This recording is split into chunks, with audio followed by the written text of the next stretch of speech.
Hürmetlik vatandaşlarım, ben ötkende sizlerle şeye söz degende, en ahırdan muhakeme bayan kıyığa vaqtida şundaq degan edim. Men maqalını ya Kemallik şiyeni sizlerge kiler qatim tayyorlab kelaman dedim, ko'p qatim va'da berdim. Biroq buni o'rinlab ketammidim. Shunga bu qatim, ya'ni kiler qatim tayyorlab kelishim mumkin deb aytay. Chunki ehtimollik. Şuna sizler onu doğru düşünüyorlar degan edim.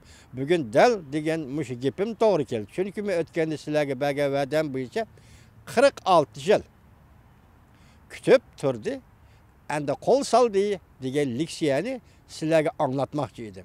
Endi u yana qilib qoldi. Bugün demak sizlarga yana yolg'onchi bo'ldim degan gap. Endi uning sababi nima? Mana diqqat qiling siz.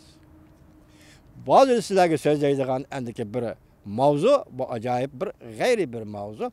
Bunun g'ayrilik şu ki, ahırda bir nima deymiz. Mavzu mundaq. Davlat majlisida Amerika Qo'shma Shtatlar Davlat majlisida guvohlik berish, guvohlik elish yig'ini bo'lib o'tdi. Amerika Jungo o'rtasida agar urush portlasa, Amerika ve Amerika'nın ittifakdaşlarının tayyorligi bormi yo'q? Diqqat qiling vatandoshim. Davlat majlisida guvohlik berish, guvohlik elish yig'ini bo'lib o'tdi. Amerika Jungo o'rtasida agar urush bo'lsa, Amerika ve Amerika'nın ittifakdaşlarının tayyorligi bormi yo'q? Mavzular xabar 1-ayning 31-kuni Amerika ovozining Xitoy tili programmasi e'lon qilindi. Xabar mundaq boshlandi. Washington, Amerika Qo'shma Shtatlar Davlat Majlisi Avom Palatasi. Amerika Qo'shma Shtatlar Davlat Majlisi Avom Palatasi. Harbiy ishlar komiteti haftaning 2-kuni, ya'ni 1-ayning 30-kuni kelgusi urushga taqobil turish uchun Amerikaning tayyorligi bormi yo'q degan masala bo'yicha guvohlik berish yig'ini o'tkazdi. Men sal ishtigirak so'zlay, bu batsani ko'proq ekan, so'zlab olsam muhabbatdan abbatga olib chiqadigan ish to'lib oladi, hurmatli vatandosh. Guvohlik berish yig'ini o'tkazdi. Guvohlik berish yig'inida guvohlikdan o'tgan mutaxassislar mundaq ko'rsatdi. Jungo Rossiyadek cho'ng davlatlarning urush qilish mumkinligi bek yiroq bo'lsa-mu, lekin borgan sir reallik qaynilyapti. Masalan, Jungo Rossiyadek cho'ng davlatlar bilan urush qilish mumkinligi bek yiroq bo'lsa-mu, lekin borgan sir reallik qaynilyapti. Bu albatta Amerika armiyasi duch keladigan intayin zo'r xatardir. Lekin Amerika armiyasining urushga qilchimi tayyorligi yo'q. Amerika armiyasining urushga qilchimi tayyorligi yo'q. Misha kelganda sizlar sal ro'yijatni bir xil pessimist qilgandek bo'lasizlar. Men sizlarga aytib qo'yay. Men boshida so'zladim leksiyalarimda. Amerika dengiz armiyasi 7-eskadronning qo'mondoni marshal Harry Harris bugun kechela urushga chiqaman degan gaplarni sizga degan edim do'stlar. Hozir torbetda axtarib topolmadim.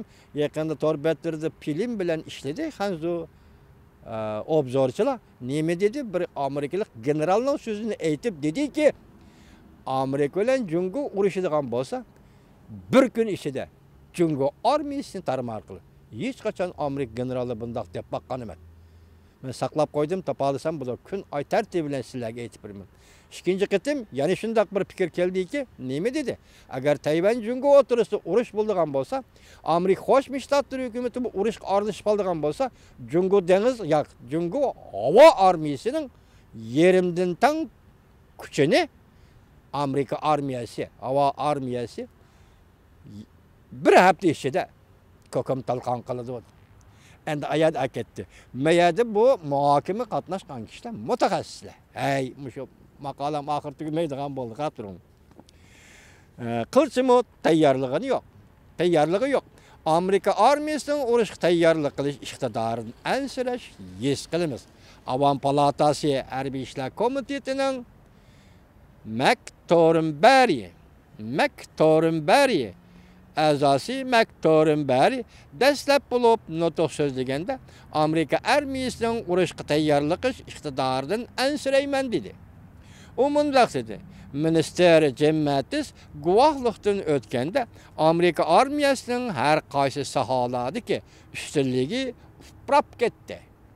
Meyli biz kelgüside nemege diçar bolaylık, bu bir reallik digen dep nakıl keltüydü.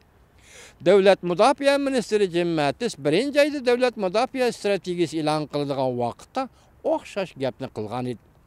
Amerikanın yeni devlet müdafiə stratejisi ve ötken yıl 12. ayda jakarlagan devlet bexatarligi stratejisi Cumhuriyet Rusya Amerikaga xıras kılgıcı devlet dep bekitildi. Haftanın 2. günü Devlet Meclisi de ötküzülgen guahlık beriş ve guahlık eleşiğini Rusya ile Cumhur'un Hristiyanı devir kılgan halda ötküzüldü. Devlet Meclisi azaları Amerika Devlet Meclisi'nin kandak kılıdığanlıkını bilmekçi buldu. Ondan devlet bexatarligi stratejisi ve devlet müdafiə stratejisini yolga koyuşga yardam kılıdığan buldu. Bu degene Devlet Meclisi'nin pul acırtımız. Amerika Cumhuriyeti turusida uruş buladigan bolsa, bu uruş qayerda partlaydı? Uruş yana qandaq usuli bilan başlanadi? Amerika Stratejiya ve Hamçot Bağlaş Merkezi'nin hakimi Thomas Hankin Avam Palatası'da guahlıqdan ötkende mundaq görsetdi.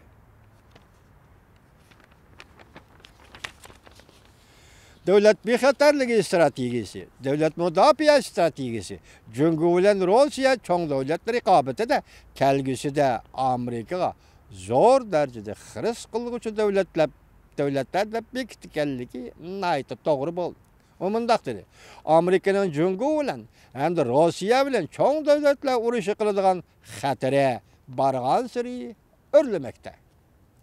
O guahlıqda ötkende Cumhuriyet Amerika Tayvan meselesi tüpeyli uruşqa kiradigan bir manzarni suratlab berdi. O mundaq ko'rsatdi. Mundaq bir meydan urush zor ko'lamlik o'rinning dalligini bekitish, raketa orqali hujum qilish bilan boshlanadi. Ular Tayvanning harbiy aslahalariga hujum qilib qolmay, Amerikaning Moshirayindagi harbiy aslahalariga ve Japonya Guam aralidagi Amerikanın harbiy bazalarına raketa bilan hujum qiladi. Yani Cumhur hujum qiladi. Bundaq hujumga duch kelganda Amerika ve onun ittifoqdoshlarining tayyorligi zada qanchalik o mundaq ko'rsatdi. Mundaq zarba berish Amerika armiyasining G'arbiy Tinch okeandagi havo armiyasi ve dengiz armiyalariga zo'r ziyon keltirishi mumkin. O'xshashla xalqaro suv yuzidagi Cumhurning çarlıqçı su astı parxoti Amerika tuproqlaridagi harbiy portlarga tahdid paydo qilishi mumkin. Mutaxassislarning his qilishicha, G'arbiy Tinch okeanda harbiy to'qinish portlaydigan bir joydir. Demak, agar Cumhur Amerika tutishib qolsa, G'arbiy Tinch okeanda urush portlaydi deydi. Guahlıqda ötken yana bir mutaxassis Amerika bilim xazinasi Yeni Amerika bexatarlik merkezidan kelgan Powell Shari mundaq ko'rsatdi. Amerikaning G'arbiy Tinch okeanda ko'rsatgan ta'siri kun sayin ojizlab ketyapti. Cumhurning bir necha yuz charlig'uchi raketalari bor. Yani 1000 danadan ortiq musofirlik uchadigan raketalar bor. Amerikaning Asya Tinch okeandagi harbiy bazalarga ve av maskallarga intayin zor tahdid paydo qiladi. Stratejiya ve Xalqaro Hamçot Bağlaş Merkezi'den Mankin mundaq ko'rsatdi. Cumhur belki Amerikaga yadro qurollari bilan zarba berishi mumkin. Diqqat vatandoshim, Cumhur belki Amerikaga yadro qurollari bilan zarba berishi mumkin. Undan boshqa Cumhur to'rbetla makonida 60 prada Amerikaga ig'vogarchilik qilishi mumkin. Siyosat ve psixologik hujum qilish orqali Amerikaga ta'sir ko'rsatishi mumkin. Amerika bilan Cumhurning G'arbiy Tinch okeandagi harbiy kuchi bir-biriga mos kelmaydi. Amerika armiyasi buningdan ansiraydi. Guvohlikdan o'tgan yana bir mutaxassis Amerika Telemos guruhining ijodkori Jim Thomas mundaq hisobladi. Amerika armiyasi bilan Cumhur armiyasining G'arbiy Tinch okeandagi harbiy kuchining munosibsizligi bu Amerika armiyasining ansiraydigan tarafidir. Jim Thomas bundaq ko'rsatdi. Amerikaning butun yer shari bexatarligiga kapolat qilish mas'uliyati bor. Diqqat vatandoshim. Jim Thomas bundaq ko'rsatdi. Amerikaning butun yer shari bexatarligiga kapolat qilish mas'uliyati bor. O'xshashli ko'plagan rayonlarga o'xshashli vaqtda kapolat qilish mas'uliyati bor. Jim Thomas Rossiya bilan Jungoning eng zo'r ojizligini ham ko'rsatdi. Rossiya va Jungoda uzun muddatdan beriki hukmronlikning qonunliq va qonunliq emasligi masalasi bor. Ikki davlatning ichki bexatarligi bu intayin zo'r ojizlikdir. Endi bu Xitoy bilan Rossiyaning ojizligini ko'rsatyapti. Amerika armiyasi qanday taqobil turish kerak? Avam palatasining guvohlikda o'tgan mutaxassislar mundaq deyishdi. Jungo va Rossiyadan kelgan xiristlarga taqobil turish uchun Amerika armiyasi zamonaviy bo'lishi kerak. U mundaq ko'rsatdi. Amerika armiyasi navbatda terroristlarga va radikalistlarga qarshi urush qilishni bir qadar pishdi. Lekin cho'ng davlatlar o'tirishib urushni to'g'ri yaxshi tushunmaydi. Ular yana mundaq deyishdi. Amerika armiyasi davlat mudofaasi asosi va davlat bexatarlik yengilash asoslari qurilishini puxta tayyorlik qilish lozim. Urush sharoitida faoliyat qila oladigan orqa saf kapolat sistemasi qurib chiqish kerak. O'tganga o'xshamaydigan bir tarafi shuki, Amerika armiyasi Amerikani qo'g'dash harbiy baza hatto olam manbalarini qo'g'dash kerak. Undan boshqa Amerika armiyasi Rossiya bilan Jungoga siyosiy hujum, madaniyat hujumi va psixologiyalik hujum qo'zg'ish kerak. Bu Amerika kongressida Jungo Amerika urush bo'lsa qandoq bo'ladi deb o'tkazilgan guvohlik yig'inidan elingan xotirlar.